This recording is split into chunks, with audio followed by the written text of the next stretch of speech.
नमस्कार, खबरों की खबर में आपका स्वागत है। मैं हूं संकेत उपाध्याय। अंतर्राष्ट्रीय योग दिवस के मौके पर आज प्रधानमंत्री नरेंद्र मोदी खुद संयुक्त राष्ट्र मुख्यालय में आयोजित एक योग दिवस कार्यक्रम में शरीक हुए।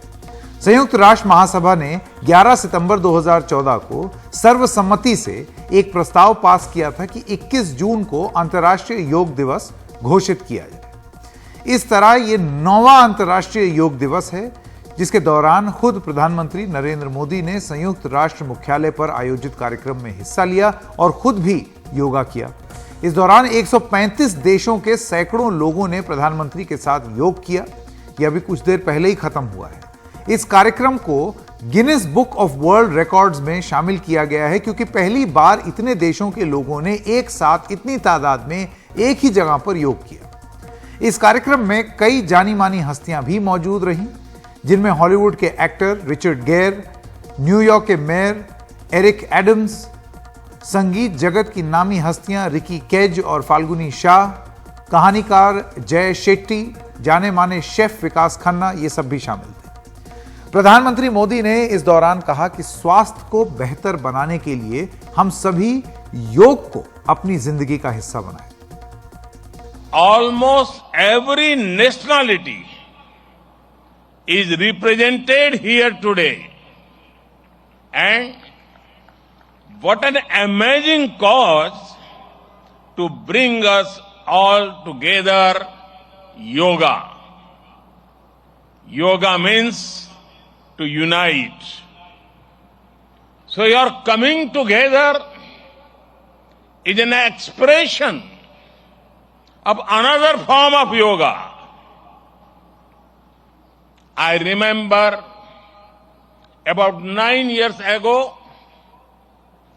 right here at the UN, I had the honor to propose celebrating the International Day of Yoga on 21st June.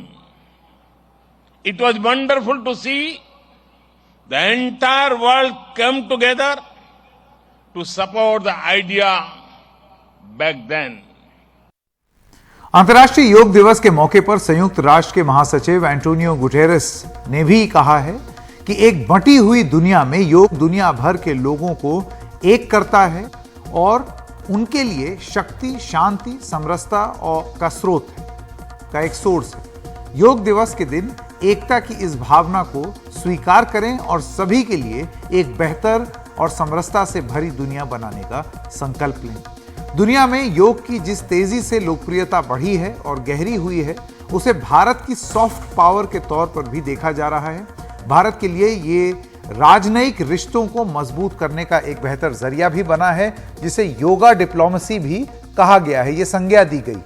New York में अपनी यात्रा के पहले दिन प्रधानमंत्री ने अमेरिकी क्षेत्र में, अमेरिका में जितने भी विभिन्न क्षेत्रों में जानी मानी हस्तियां थीं, उनसे मुलाकात की थी। यह है योग करने से पहले। इसमें ट्विटर और टेस्ला के सीईओ इलॉन मस्क, जाने माने एस्ट्रोफिजिसिस्ट नील डिग्रास टाइसन, नोबेल विजेता अर्थशास्त्री पॉल रोमर, लेखक निकोलस तालेब और अरबपति निवेशक रे डेलियो शामिल रहे। एस्ट्रोफिजिसिस्ट नील डिग्रास टाइसन के साथ प्रधानमंत्री ने अंतरिक्ष विज्ञान के क्षेत्र में भारत की उपलब्धियों पर बात की और अधिक से अधिक युवाओं को विज्ञान और इनोवेशन की ओर आकर्षित करने की योजनाओं पर चर्चा की। जाने माने लेखक और mathematical statistician professor Nicholas Nassim Taleb, उनके साथ प्रधानमंत्री ने कई मुद्दों पर बात की। इस दौरान निकोलस तालेब भारत की विकास योजनाओं को लेकर काफी उत्सुक दिखे। प्रधानमंत्री ने उन्हें बताया कि किस तरह भारत सरकार युवाओं को उद्यमी बनाने की दिशा में कोशिश कर रही है। अरबपति निवेशक और लेखक रे डेलियो, उनके साथ प्रधानमंत्री की बातचीत में भारत में निवेश बढ़ाने पर जोर रहा। प्रधानमंत्री मोदी ने भारत सरकार की आर्थिक सुधार की कोशिशों की जानकारी भी उनको दी। मशहूर अर्थशास्त्री और नोबेल पुरस्कार विजेता पॉल रोमर के साथ प्रधानमंत्री की बातचीत गरीबी दूर करने, जीवन स्तर सुधारने और इस मामले में तकनीक का इस्तेमाल किस तरीके से हो, इन सब चीजों पर हुई।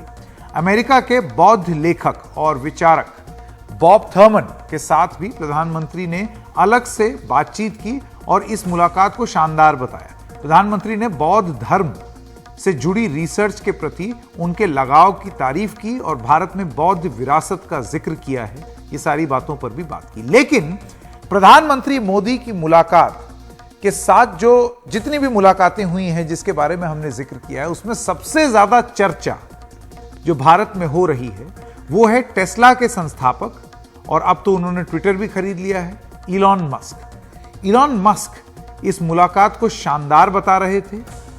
उन्होंने कहा कि जितना जल्दी हो सकेगा उनकी कंपनी टेस्ला भारत में इलेक्ट्रिक गाड़ियों के निर्माण के क्षेत्र में उतरेगी। Really excited about the future of India. I think India has more promise than any large country in the world. The takeaways from the meeting. Takeaways from the meeting.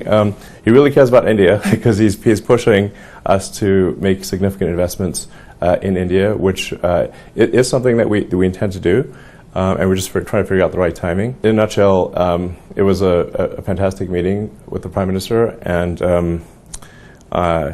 I like him quite a lot. He visited I am a fan of Modi, so and yes, I'm tentatively planning to visit India again next year.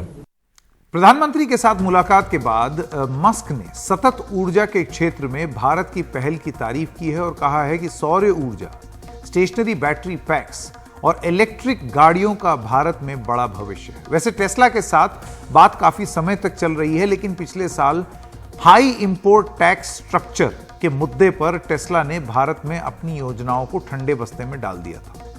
लेकिन पिछले कुछ महीनों से बात फिर आगे बढ़ी है। पिछले ही महीने टेस्ला कंपनी के बड़े अधिकारी भारत में कार और बैटरी के निर्माण के सिलसिले में मंत्रियों और अधिकारियों से मुलाकात कर चुके हैं, और प्रधानमंत्री के साथ आज की मुलाकात से टेस्ला अब फिर भारत में निवेश के लिए तैयार है। दरअसल अमेरिकी कंपनियां भी चाहती हैं कि वो इस सिलसिले में चीन पर जो आत्मनिर्भरता है उसको कम करे, जो निर्भर है हम लोग चीन पर उसको कम करे और आत्मनिर्भर हो, और इसके साथ साथ मैन्युफैक्चरिंग भी भारत में बढ़े।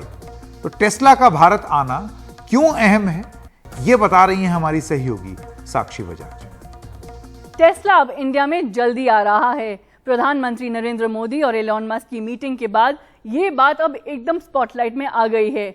याद रखिए, पहले इस बात पर रुकावट थी, लेकिन अब टेस्ला के सीईओ ने कहा है कि वो कॉन्फिडेंट है टेस्ला जल्द ही इंडिया में आएगा।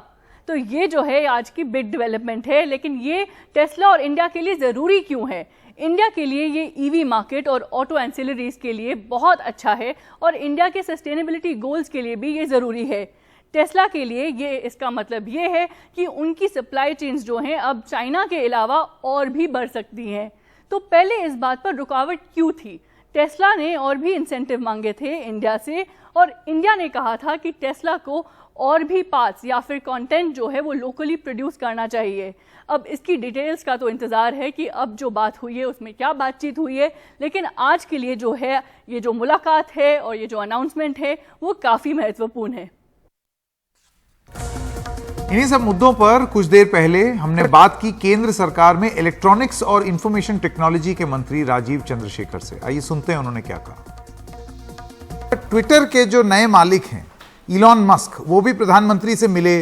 उन्होंने टेस्ला के बारे में बात की कि जब तक ह्यूमनली पॉसिबल होगा हम इसको लाने की कोशिश करेंगे। वो कहते हैं कि मैं साल भर के अंदर अंदर भारत भी आऊँगा। इससे पहले टेस्ला का आप जानते हैं कि टैक्स को लेकर के एक विवाद रहा है भारत सरकार के साथ, हालांकि उस पर कोई टिप्पणी नहीं आई। लेकिन जो दूसरा पहलू है इलॉन मस्क का, राजीव जी, वो है कि वो ट्विटर के भी हेड हैं। मैं आपसे ये जानना चाहता हूं कि इलॉन मस्क का ये कहना कि देश के कानूनों का पालन करना पड़ेगा, आपको लगता है कि ये जो बड़े टेक जायंट हैं उनको फाइनली ये रियलाइज हुआ है कि आप जिस देश में जाएंगे उस देश का कानून का पालन करना पड़ेगा? इसमें इलॉन मस्क के मीटिंग के बाद दो बड़े महत्वपूर्ण सॉर्ट ऑफ सिग्नल्स या साइंस हमको देखने को मिला है। एक तो देखिए, एक बड़ा स्पष्ट हो गया है दुनिया के सभी कंपनियों को कि जब आप अगर इलेक्ट्रॉनिक्स में या ईवी में या ऐसे supply chains, associated supply chains के पार्टनरशिप या पार्टिसिपेंट हो, भारत को इग्नोर करना इम्पॉसिबल है। तो एक तरह से इंडिया का role in the emerging global supply chains has become a necessity for all global brands. तो ये मैं मानता हूं एक बहुत बड़ा सिग्नल है, बहुत बड़ा साइन भी है कि टेस्ला जैसे एक बहुत रेप्यूटेड ग्लोबल ब्रांड भारत को इवैल्यूएट कर रहा है और भारत में मैन्युफैक्चरिंग और एक्सपोर्ट करने की चेष्टा उनका एक व्यू है, उनका एक डिजायर है। तो ये एक तरह। दूसरा देखिए, ये ट्विटर का जो अननेसेसरी कंट्रोवर्सी जैक डॉर्सी ने खड़ा किया है, मैंने उस दिन ही बड़े स्पष्ट रूप से कहा कि एक तो वो झूठ कह रहे हैं और दूसरा बड़ा हमारा रवैया एक समान है। कोई भी प्लेटफॉर्म हो, इंडियन हो या बाहर के हो, छोटे हो या बड़े हो, हमारे लिए देश में देश का कानून पालन करना, देश का लॉ से कंप्लाई करना एक तरह से नॉन नेगोशिएबल है। हम एक डेमोक्रेसी है, यहाँ पे रूल ऑफ लॉ चलता है और यहाँ पे कोई स्पेशल डिस्पेंसेशन नहीं है कि मैं एक तरह से बहुत अपने आप को विद्वान समझता हूँ और मैं इंडिया का लॉज को कंप्लाई नहीं करूँगा। वो तो ऑप्शन है ही नहीं। तो हमने ये रिपीटेडली उनको याद दिलाया था, ट्विटर को और जैक डॉर्सी को। उनको अभी लेटली समझ में आ रहा है, वो ठीक है। मैं इसमें नहीं पढ़ना चाहता कि इलॉन मस्क और जैक डॉर्सी में क्या प्रॉब्लम्स है या उनके बीच में क्या इश्यूज हैं। हमारा रवैया तो एक समान है कि जो भी प्लेटफॉर्म हो, जो भी फॉरेन कंपनियां हो या इंडियन कंपनी हो, हमारे देश में लॉ का कंप्लायंस नॉन नेगोशिएबल है और ये एक तरह से जीरो टॉलरेंस है कि लॉ को कंप्लाई करना ही पड़ेगा लोगों को। जी राजीव जी, ये जो आपने जिक्र किया जैक डॉर्सी का, उन्होंने कहा था कि सरकार ने हमें कहा था कुछ हैंडल्स को टेक डाउन करने के लिए या उतारने के लिए या बंद करने के लिए, लेकिन इलॉन मस्क का ये कहना कि उस देश के नियम का पालन करना चाहिए। आपको लगता है ये ना केवल ट्विटर के साथ आपके एक बेहतर संबंधों की तरफ इशारा करता है, बल्कि और कंपनियों को भी एक संदेश है? जैसे जो बड़े बड़े टेक जायंट्स हैं, जैसे गूगल है, मेटा है, ये उन लोगों के लिए भी एक संदेश होगा कि नियम का तो पालन करना पड़ेगा, आप इंटरमीडियरी हैं। संकेत जी, संदेश तो भारत सरकार दे चुका है और दे भी रहा है। ये संकेत कोई और की देने की जरूरत नहीं है। हमने बड़े स्पष्ट रूप से काफी बार कहा है हर प्लेटफॉर्म्स को, प्लेटफॉर्म्स मान भी गए हैं। हमारा प्लेटफॉर्म्स के साथ कोई एडवर्सरियल रिलेशनशिप नहीं है। हमारा प्लेटफॉर्म्स के साथ बड़ा एक तरह से पार्टनरशिप है कि भारत के डिजिटल नागरिक और भारत के इंटरनेट सेफ और ट्रस्टेड हो, और इसमें मैं नहीं मानता हूं और कोई मतभेद रहा है। पहले होता था, may be it was possible कि ट्विटर कंप्लायंस से चूकते थे। आज मैं नहीं देख रहा हूं कि कोई भी ऐसा प्लेटफॉर्म है देश में जो हमारे लॉज को कंप्लाई नहीं करते हैं। तो जैसे कि आपने देखा, ये कुछ तस्वीरें हैं, जैसे कि आप देख सकते हैं प्रधानमंत्री का न्यूयॉर्क लेग जो है वो ख़त्म हो गया है और अब वो वॉशिंगटन डीसी जा रहे हैं। तो जैसे कि आप देख सकते हैं, ये न्यूयॉर्क से प्रधानमंत्री अपने प्लेन में बैठ करके अब से कुछ ही देर में वो वॉशिंगटन डीसी पहुंच जाएंगे और वहाँ पर राजकीय सम्मान के साथ जो उनकी मुलाकातें होनी हैं वो पूरी प्रक्रिया होगी। अब से कुछ ही देर में संभवतः वो प्लेन पहुंच भी जाएगा वॉशिंगटन डीसी। लेकिन अभी जो हम ट्विटर के हेड और टेस्ला के हेड इलॉन मस्क के बारे में बात कर रहे थे, उनका जो बयान था उसके बारे में बात कर रहे थे, भारत सरकार उसको किस तरीके से देख रही है, इन सब चीज़ में एक ज़रूरी पहलू ये है कि देखिए, चाहे चिप मैन्युफैक्चरिंग हो, बैटरी हो, ये सब अब भविष्य है। आप ये समझिए कि बिना सेमीकंडक्टर टेक्नोलॉजी के आप कुछ भी अचीव नहीं कर सकते हैं और हर चीज़ में बैटरी तो लगेगी।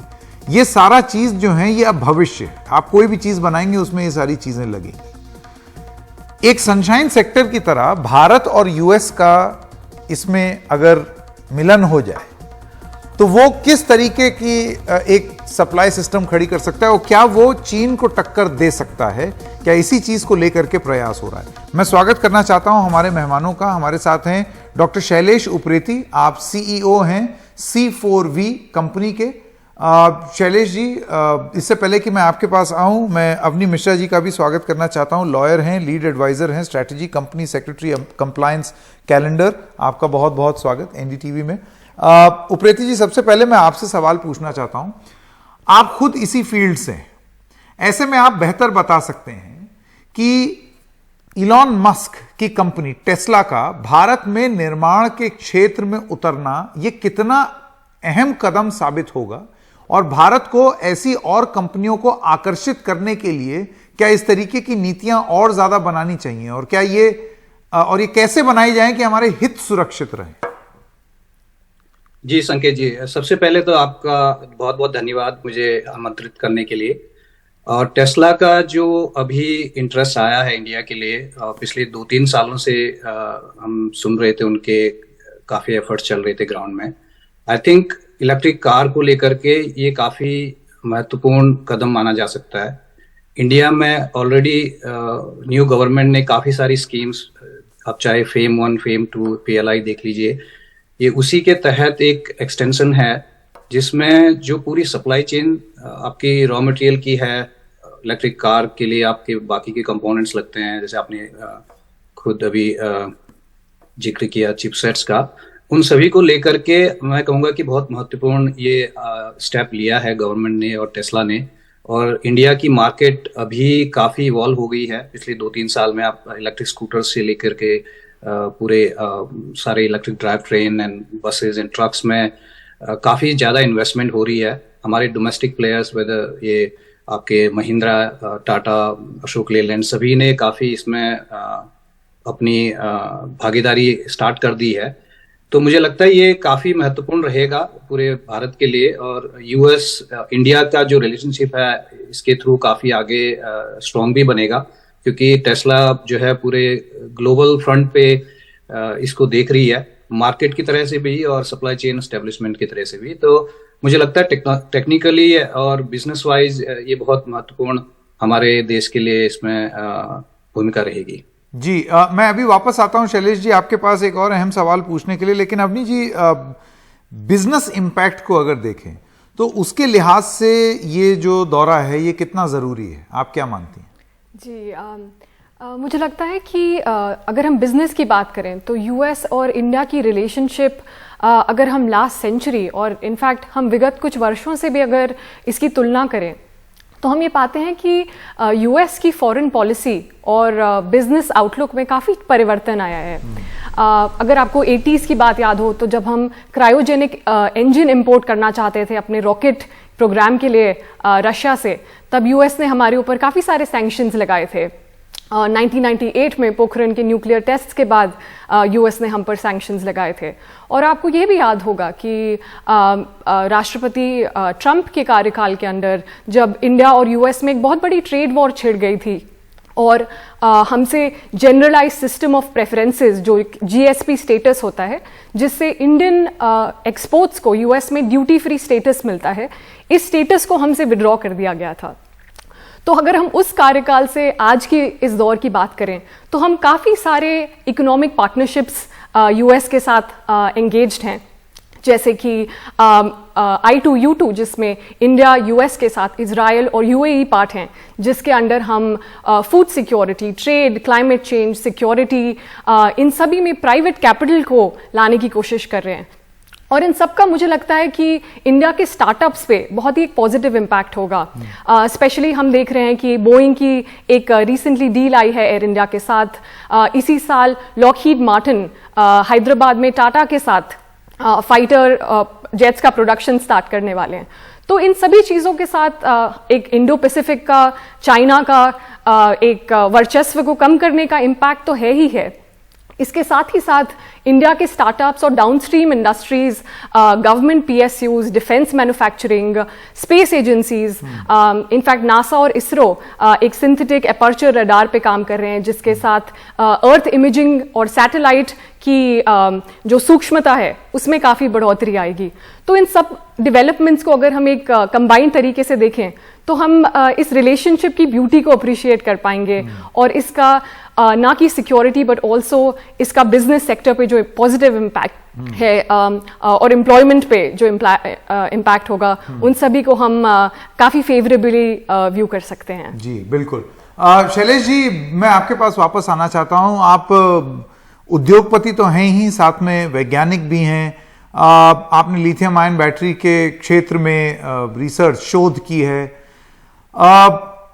आपने लिथियम आयन बैटरी का आविष्कार करने वाले नोबेल पुरस्कार विजेता डॉक्टर एम स्टैनले विगिंडम इनके साथ इस फील्ड में रिसर्च की है और भारत में दून यूनिवर्सिटी के केमिस्ट्री डिपार्टमेंट में एडजंक्ट फैकल्टी भी हैं। क्या आपकी कंपनी भी भारत में लिथियम आयन बैटरी के निर्माण या उससे जुड़ी टेक्नोलॉजी के ट्रांसफर की कोई योजना बना रही है? क्योंकि भारत में भी ये रिजर्व्स मिले हैं और जाहिर सी बात है, अगर हमको भविष्य यही है और अगर हमको आत्मनिर्भर बनना है तो इस तरीके की चीजें जरूरी होंगी। जी संकेत जी, बिल्कुल आपने सही बात कही। हमें आत्मनिर्भर होने के लिए आई थिंक जो लास्ट पीस बचा हुआ था लिथियम, जो कि हमेशा आई थिंक लास्ट 8-10 सालों से हमारा कंसर्न रहा है कि अगर हम डोमेस्टिक मैन्युफैक्चरिंग करते हैं इंडिया में तो लिथियम कहाँ से आएगा। तो आई थिंक वो भी अब फुलफिल हो गया है और मुझे लगता है कि गवर्नमेंट को उस डायरेक्शन में काफी फास्ट तरीके से काम करना चाहिए, क्योंकि इंडिया अभी आप देखिए चाहे चाइना, कोरिया, जापान, इवन अब यूएस से काफी अभी पीछे चल रहा है व्हेन इट कम्स टू अपना अपस्ट्रीम सप्लाई चेन का। तो अभी परफेक्ट टाइम है। अगले 5 साल में अगर हम अपने आप को इक्विप कर पाते हैं सारी रॉ मटेरियल सप्लाई चेन से, तो इंडिया जो है मुझे लगता है ग्लोबली अमंग टॉप 3 लीडरशिप की पोजीशन में है। हमारे पास सारी नॉलेज व्यवस्था पूरी है। सॉफ्टवेयर में हम लोग काफी आगे हैं, बैटरीज में काफी सारा सॉफ्टवेयर का काम भी लगता है। और हमारी कंपनी पिछले कुछ सालों से ऑलरेडी हम लोग इंडिया में कई कंपनीज के साथ काम कर रहे हैं, कोलैबोरेशन कर रहे हैं। और अभी यूएस में एक नया अभी इंफ्रास्ट्रक्चर बिल आया है IRA करके, जिसमें जो बहुत सामान है इंडिया में PLI ACC स्कीम के तहत, तो उसमें सारी कंपनीज को गवर्नमेंट जो है जब भी हमारा न्यू इंडस्ट्री स्टैब्लिश होती है तो काफी कॉस्ट स्ट्रक्चर लर्निंग का वो रहता है, उसके लिए बेनिफिट्स जो दे रही है मुझे लगता है वो काफी कॉम्प्लीमेंट्री हैं। और इस ऐसी टाइम फ्रेम में अगर इंडिया और यूएस क्लोजली एक दूसरे के साथ काम करता है तो ना केवल हम लोग रॉ मटेरियल का आदान प्रदान कर सकते हैं, बल्कि टेक्नोलॉजी जो यहाँ पे हमारी आगे चल रही है उसको भी हम इंडिया में ला करके थोड़ा फास्ट ट्रैक कर सकते हैं, जो भी हमने टाइम अभी तक लॉस्ट किया है। और उस क्षेत्र में हमारा काफी आगे तक काम चल रहा है। हम लोग कुछ पब्लिक अनाउंसमेंट इस साल के एंड तक करेंगे, जिसमें हमारा अपस्ट्रीम प्लस सेल मैन्युफैक्चरिंग और बैटरी मैन्युफैक्चरिंग को लेकर के including Tesla partnerships and other thing हम लोग सोच रहे हैं, वो हम लोग लॉन्च करेंगे। बिल्कुल बिल्कुल। वक्त खत्म हो गया है। अवनी मिश्रा जी और शैलेश उप्रेती जी, आप दोनों का बहुत बहुत धन्यवाद हमारे साथ जुड़ने के लिए। और आइए अब बात करते हैं प्रधानमंत्री के न्यूयॉर्क दौरे में हुई अन्य मुलाकातों के बारे में। न्यूयॉर्क में प्रधानमंत्री मोदी ने अलग अलग क्षेत्र के प्रमुख थिंक टैंक्स से जुड़े लोगों से भी बात की। इस मुलाकात के दौरान विदेश मंत्री एस जयशंकर और राष्ट्रीय सुरक्षा सलाहकार अजीत डोभाल भी मौजूद रहे।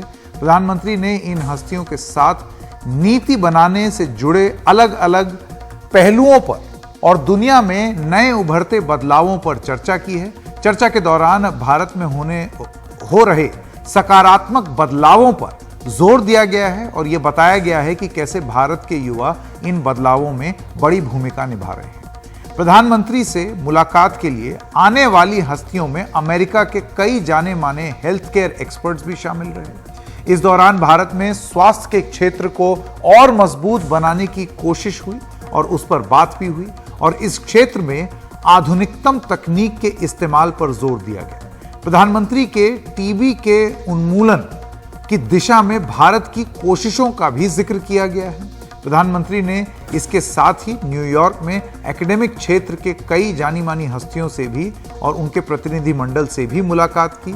इस दौरान भारत में शिक्षा के क्षेत्र को और मजबूत बनाने पर भी बात हुई। इस दौरान भारत में युवाओं के कौशल को निखारने और इनोवेशन पर खास जोर दिया गया है। प्रधानमंत्री ने भारत की नई राष्ट्रीय शिक्षा नीति से होने वाले बदलावों की संभावनाओं का भी जिक्र अपनी इस मुलाकात के दौरान किया। इन सब मुलाकातों के बाद प्रधानमंत्री अंतर्राष्ट्रीय योग दिवस पर संयुक्त राष्ट्र मुख्यालय पर आयोजित कार्यक्रम में शामिल हुए, जिसका जिक्र हमने एकदम शुरुआत में ही कर दिया।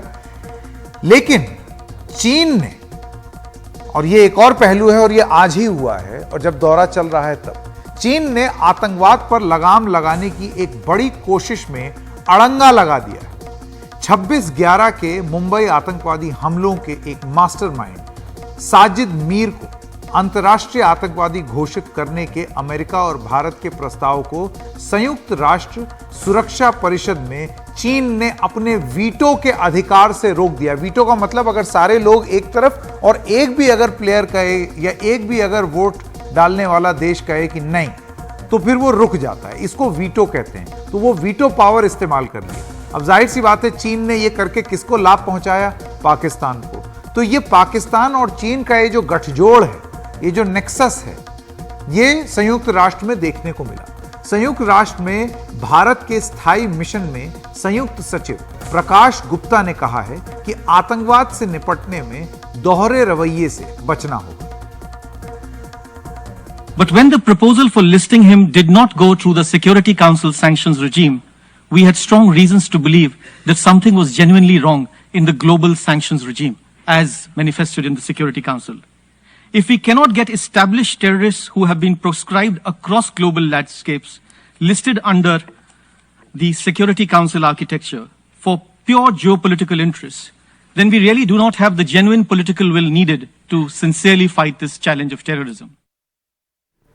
भारत और अमेरिका के बीच इस उच्च स्तरीय मुलाकात के दौरान चीन की हरकत जो है ये किस तरह से देखी जाए, इस पर बात करने के लिए हमारे साथ हैं Washington DC center for strategic and international studies के सीनियर फेलो जयंत कृष्णा। जयंत जी, आपका बहुत बहुत स्वागत है। आप CFS IS के एक मेंबर हैं। मैं आपसे ये जानना चाहता हूं कि चीन का आरोप है कि उसे कमजोर करने के लिए अमेरिका और भारत करीब आ रहे हैं। चीन के इस आरोप पर आपकी क्या राय है? देखिए, जहां तक इंटरनेशनल ट्रेड की बात है, तो हमें समझना चाहिए कि जो US और इंडिया के बीच में ट्रेड है वो लास्ट 12 महीने में करीब $132 बिलियन के बराबर था। 4% से, अगर आप इससे पहले वाले ईयर को देखिए तो ग्रोथ हुई थी। और ये भी समझने की जरूरत है कि US जो इंपोर्ट करता है इंडिया से, वो करीब 2 गुना इंपोर्ट करता है as compare to what it exports to India, तो ये बात अपने में समझ, मेरा ख्याल से US एक अकेला ऐसा मेजर ट्रेड पार्टनर है इंडिया का जिसमें इंडिया के पास एक ट्रेड सरप्लस है। बिकॉज हम IT enabled services, diamonds, polish diamonds, minerals, बहुत सी चीज एक्सपोर्ट करते हैं US को। और आपने जो चाइना का सवाल उठाया, तो अगर हम चाइना के साथ हांगकांग को भी जोड़ दें तो वो एक इंडिया के लिए लार्जर एक ट्रेड ब्लॉक बनाते हैं एज बनिस्बत US के। तो ये एक हमेशा बात रही है कि किस तरह से जो ट्रेड है इंडिया और चाइना के बीच में उस लेवल को ओवरटेक कर ले US, ये एक बहुत बड़ा इशू है। तो चाइना, जाहिर सी बात है, और कोई भी अगर इकोनॉमिक टाइज की और बिजनेस और ट्रेड की बात होती है, FDI की बात होती है, तो उसी के साथ में कहीं ना कहीं एक डिफेंस और स्ट्रेटेजिक इश्यूज, खासतौर से जो जियोपॉलिटिकल सिचुएशन चाइना ने पैदा करी है इस रीजन में, उसको देखते हुए इंडिया और US के रिलेशनशिप और स्ट्रेटेजिक रिलेशनशिप बहुत ज्यादा मायने रखता है। तो चाइना तो कहेगा ही, हमें उनकी बात पे बहुत गौर नहीं करना चाहिए। हमें बिजनेस, ट्रेड और इकोनॉमी को बूस्ट देना चाहिए। मैंने बायलैटरल ट्रेड की बात करी, उसमें जो गुड्स ट्रेड है उसमें हम काफी इजाफा कर सकते हैं। और FDI थोड़ा सा गिरा है, बाय द वे। जो US FDI इंडिया में आता है वो पिछले 12 महीने में करीब $47 बिलियन के बराबर था, जिसमें करीब 22% का रिडक्शन हुआ है एक साल पहले से। एप्पल का जो एक मैन्युफैक्चरिंग का एक मेजर अनाउंसमेंट है, वो एक जाहिर है बहुत अच्छी खबर है, लेकिन अभी वो सब ट्रांसलेट होना है एक्चुअल FDI में, और उसकी तरफ हमें काम करना चाहिए। बिकॉज मुझे लगता है आजकल कोई भी बायलैटरल रिलेशनशिप आर्थिक रिलेशनशिप की तरफ ट्रांसेंड करती है, और देयरफॉर हमारा ट्रेड और को किस तरह से और उदार बनाए, किस तरह से एक इंडिया के अगेंस्ट की हमेशा बात रहती है कि काफी प्रोटेक्शनिज्म दिखाता है, तो हम उस तरह के मेजर्स को कैसे कम करें। और जहां तक US जो है उसने जो काउंटर मेजर लिया था वो उसको रिवोक करना चाहिए। इंडिया का जो GSP ट्रेड प्रेफरेंस है वो सब बातें अपने आप में हैं, और मुझे लगता है ये दोनों प्राइम मिनिस्टर और प्रेसिडेंट ऑफ द US के बीच में ये डिस्कशन का मुद्दा रहेगा। और जैसे जैसे हम आर्थिक प्रगति करेंगे तो ओवरऑल बायलैटरल रिलेशनशिप में और ज्यादा इंप्रूवमेंट होगा। जी जयंत कृष्णा जी, बहुत बहुत धन्यवाद आपका। प्रधानमंत्री मोदी के अमेरिका के दौरे की अब तक की उपलब्धियों और उधर संयुक्त राष्ट्र सुरक्षा परिषद में साजिद मीर को अंतर्राष्ट्रीय आतंकवादी घोषित करने के रास्ते में चीन के अड़ंगा लगाने से जुड़े मुद्दे पर ज्यादा बातचीत के लिए हमारे साथ मीनाक्षी लेखी भी हैं। मीनाक्षी लेखी विदेश राज्य मंत्री हैं। मीनाक्षी जी, आपका बहुत बहुत स्वागत हमारे साथ जुड़ने के लिए। मेरा पहला सवाल साजिद मीर से जुड़ा हुआ ही है। चीन की इस कोशिश को आप किस तरीके से देखती हैं?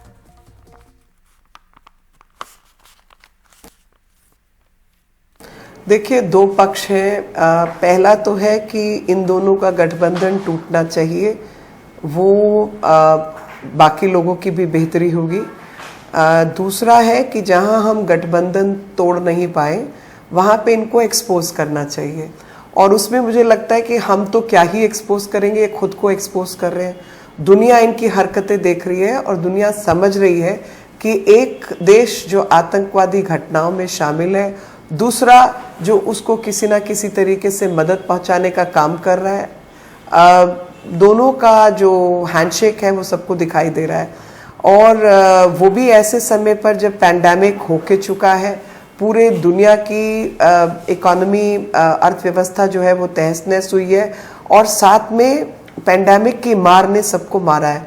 तो आप किस पर भरोसा करेंगे? सस्ती चीज़ें खरीदने के चक्कर में जो नियम कानून की धज्जियां उड़ाई गई हैं, लोकतंत्र नाम की चीज़ नहीं है, रूल बेस्ड ऑर्डर नहीं है, ट्रांसपेरेंट सिस्टम नहीं है, जो पैसा अंदर गया वो कितना बचा कितना नहीं बचा किसी को पता नहीं है। तो मुझे लगता है कि इन सब चीज़ों पे दुनिया की भी निगाह है, और जब दुनिया की निगाह इन पर है तो एक भारतीय पक्ष ऐसी अर्थव्यवस्था जहां आपको आकलन मिल रहा है, जहां आप स्टेबिलिटी देख रहे हैं, जहां आप देख रहे हैं कि सब लोग सब कुछ देख सकते हैं, ट्रांसपेरेंट पारदर्शी सिस्टम है, और जो हम कहते हैं वो टेबल के ऊपर ही काम हो रहा है। तो कहकर करें कुछ, या दूसरों की राजनीति में हस्तक्षेप करें, दूसरे लोगों के ऊपर कब्जा करने का प्रयास करें, ये भारत की मान्यता नहीं है, और वो भी दुनिया देख रही है। तो कुछ भी करें तो आप एक्सपोज करें तो ठीक, नहीं आप करें तो खुद को एक्सपोज करें, और दुनिया को ये सब चीज़ें दिखाई दे रही है। फायदे नुकसान अब तक की एंगेजमेंट के और भविष्य की एंगेजमेंट के भी दिख रहे हैं, और उसका लाभ भारत को मिलना चाहिए, अन्य देशों को भी मिलेगा, लेकिन भारत को भी मिलेगा अगर हम अपने कार्ड्स ठीक से खेलें, और वही काम करने के लिए प्रधानमंत्री जी इस दौरे पर हैं। मीनाक्षी जी, एक और सवाल मेरा है। कुछ लेख छपे हैं भारतीय अखबारों में, जैसे कि इंडियन एक्सप्रेस में प्रताप भानु मेहता जी का, जिसमें वो लिखते हैं, अंग्रेजी में है, मैं जरा आपको पढ़ के बता दूं। Indo US relationship is reaching new Heights, की नई ऊंचाइयों को छू रहा है भारत और अमेरिका के रिश्ते। But most striking thing about the current movement is the share asymmetry of what US is offering, कि ये जो असमानता है इस रिश्ते में वो यूनाइटेड स्टेट्स ऑफर कर रहा है, और ये सबसे स्ट्राइकिंग बात है, इट मे नॉट लास्ट, ये बहुत ज्यादा आगे नहीं चलेगा। तो कहने का मतलब ये मीनाक्षी जी कि यूएस ये जो कुछ भी कर रहा है ये अपना मकसद सिद्ध करने के लिए कि उसकी सुप्रीमेसी बनी रहे, वो हमेशा ग्लोबल ऑर्डर में बड़ा भाई बना रहे, ये इसकी नींव वही है। तो आप इसको किस तरीके से देखती हैं? देखिए, ये जो डिप्लोमेसी की दुनिया है ये अपॉर्चुनिस्टिक दुनिया है, और मुझे लगता है कि प्रताप भानु मेहता जी ये बात जानते होंगे, अनभिज्ञ नहीं होंगे, और अगर अनभिज्ञ हैं तो जो मैं कह रही हूँ उसको सुन रहे होंगे। तो अपॉर्चुनिस्टिक दुनिया के अंदर हर देश अपने फ़ायदे की बात करता है, तो जो उनको समझ आता है वो अपने फ़ायदे की बात करेंगे, जो हमें समझ आता है हम अपने फ़ायदे की बात करें। और किसी भी रिश्ते में जो अंतर्राष्ट्रीय स्तर पर दो देशों के बीच में होता है, उस देशों के बीच में जब बड़े रिश्ते कायम होते हैं तो उसमें 2-3 लेवल्स होते हैं एंगेजमेंट के। पहला लेवल जो है वो रिकग्निशन का है, पहचान बने, और कम से कम एक टेबल पे बैठ के आप बातचीत शुरू करें, वो भी अपने आप में बहुत बड़ा अचीवमेंट होता है।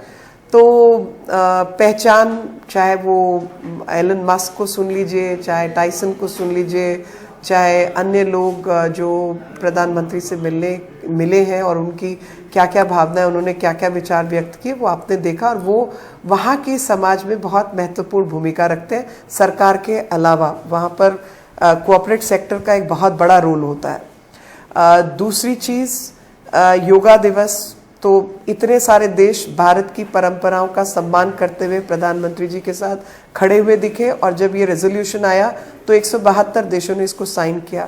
शायद वो देखने में इमीडिएट रिकग्निशन लगी होगी, लेकिन वो लॉन्ग लास्टिंग इवेंट है, क्योंकि जब तक यूएन है 21 जून पूरे विश्व में योग दिवस के रूप में मनाया जाएगा और भारत का जो ठप्पा है उस पर परमानेंट लग चुका है।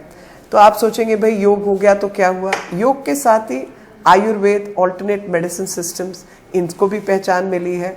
भारत की परंपराओं के प्रति लोगों की श्रद्धा भी बढ़ी है, इज्जत भी बढ़ी है। तो ये सब चीज़ें आपको एकदम, अगर आप कहें कि आप भारत से आते हैं तो आपको इमीडिएट रिकग्निशन, इज्जत, ये मान सम्मान मिलता है। और इज्जत मान सम्मान जैसे ही मिलता है तो आप फिर बाकी काम धंधे की बात भी शुरू करते हैं।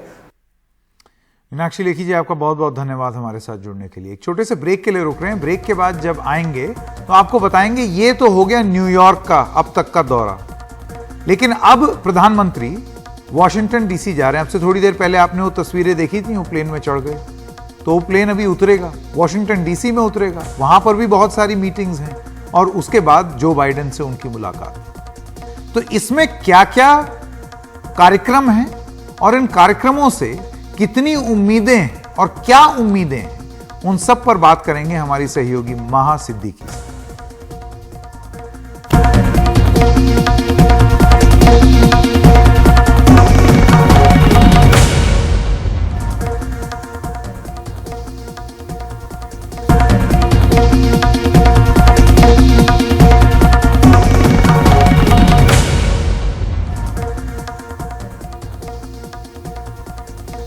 यहाँ से न्यूयॉर्क का जो एक लेग है प्रधानमंत्री नरेंद्र मोदी की यात्रा का, वो ख़त्म होता है और दूसरा लेग वॉशिंगटन डीसी का स्टार्ट होता है, यानी कि शुरू होता है। वॉशिंगटन डीसी में प्रधानमंत्री नरेंद्र मोदी 22 तारीख को बायलैटरल द्विपक्षीय वार्ता करेंगे राष्ट्रपति जो बाइडेन के साथ। कुछ अहम अनाउंसमेंट्स की उम्मीद की जा रही है डिफेंस सेक्टर में, जैसे कि भारत अमेरिकी ड्रोन्स खरीद सकता है। दूसरा जो और अहम है वो है जॉइंट प्रोडक्शन का, यानी कि मिलकर जीई के जेट इंजन्स बनाने के लिए जो HAL हिंदुस्तान एरोनॉटिक्स लिमिटेड अपने लेटेस्ट नए लाइट कॉम्बैट एयरक्राफ्ट में इस्तेमाल करेगा। 22 जून को ही दोपहर में प्रधानमंत्री नरेंद्र मोदी एक जॉइंट सेशन जो यूएस कांग्रेस का है उसको संबोधित करेंगे और शाम को एक स्टेट डिनर होगा प्रधानमंत्री नरेंद्र मोदी के लिए, जहां 250 के करीब लोग इन्वाइटेड होंगे, जिसमें काफी इंडियन अमेरिकन भी हैं। यही नहीं, प्रधानमंत्री नरेंद्र मोदी 23 तारीख को एक लंच उनके लिए दिया जाएगा, वाइस प्रेसिडेंट कमला हैरिस देंगी और एंटनी ब्लिंकन यहाँ के यूएस स्टेट सेक्रेटरी भी उसमें शामिल होंगे। यूएस स्टेट डिपार्टमेंट में होगा और शाम को 23 तारीख की वो यंग एंटरप्रेन्योर्स यानी कि बिजनेसमैन से मुलाकात करेंगे, उनको एड्रेस करेंगे और भारतीय मूल के लोगों से भी मुलाकात करेंगे। कैमरा पर्सन AJ जोसेफ के साथ महा सिद्दीकी, न्यूयॉर्क से NDTV इंडिया के लिए।